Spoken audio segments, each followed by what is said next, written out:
Hi welcome back. ഇന്ന് ഞാൻ യൂട്യൂബിൽ ഒരുപാട് പേരുടെ വീഡിയോ കണ്ടിട്ട് ഒരു ബിസ്ക്കറ്റ് ചെയ്ത് നോക്കിയായിരുന്നു. വീട്ടിലെ സാധനങ്ങൾ മാത്രം മതിയാവും, ഉണ്ടാക്കാനും എളുപ്പമാണ്, കഴിക്കാൻ നല്ല ടേസ്റ്റ് ഉണ്ടായിരുന്നു. അപ്പോൾ നിങ്ങൾക്ക് അത് ഷെയർ ചെയ്യാമെന്ന് വിചാരിച്ച് നമുക്ക് നോക്കാം. ആദ്യമായിട്ട് ഒരു പാത്രത്തിലോട്ട് 4 ടേബിൾ സ്പൂൺ നെയ്യ് എടുത്ത് ബീറ്ററൊന്നും വേണ്ട, നമ്മൾ വിസ്ക് ഉപയോഗിച്ച് നന്നായിട്ട് കട്ടയില്ലാതെ ബീറ്റ് ചെയ്തെടുക്കണം.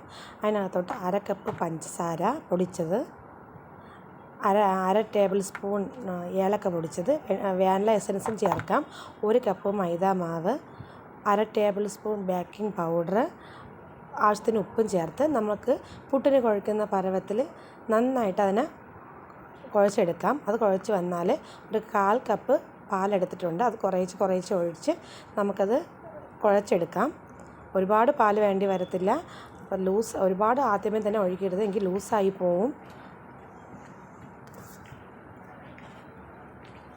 അപ്പോൾ അതുകൊണ്ട് നമ്മൾ കുറച്ച് ഒഴിക്കണം. എനിക്ക് 2 ടേബിൾ സ്പൂണേ ആവശ്യമായി വന്നുകൊണ്ട് നമ്മൾ ഇങ്ങനെ പിരുന്ന് വരണം. നമ്മളിങ്ങനെ മാവ് രണ്ടായിട്ട് എടുക്കുമ്പോൾ ഒരു പാനിലോട്ട് എണ്ണ ഒഴിച്ച് നമുക്ക് നന്നായിട്ട് സ്പ്രെഡ് ചെയ്ത് കൊടുക്കാം.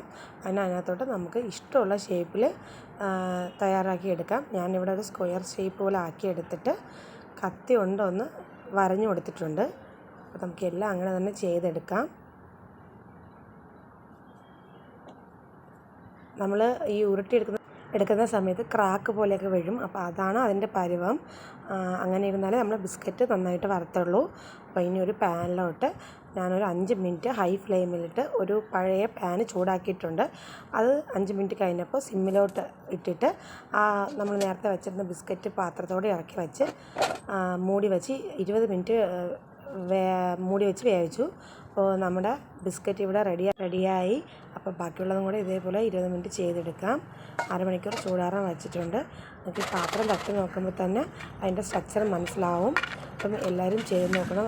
കഴിക്കാനും നല്ല ടേസ്റ്റാണ്, ചെയ്യാനും എളുപ്പമാണ്. അപ്പോൾ എൻ്റെ ചാനൽ സബ്സ്ക്രൈബ് ചെയ്യണം, ലൈക്ക് ചെയ്യണം, കമൻറ്റ് ചെയ്യണം. പിന്നെ ഒന്ന് കട്ടാക്കി കാണിച്ചു തരാം. നമ്മുടെ ബിസ്ക്കറ്റിൻ്റെ സ്ട്രക്ചർ തന്നെ വന്നിട്ടുണ്ട്. അപ്പോൾ അടുത്ത ഒരു വീഡിയോയിൽ കാണുന്നത് വരെ താങ്ക്സ് ഫോർ വാച്ചിങ്.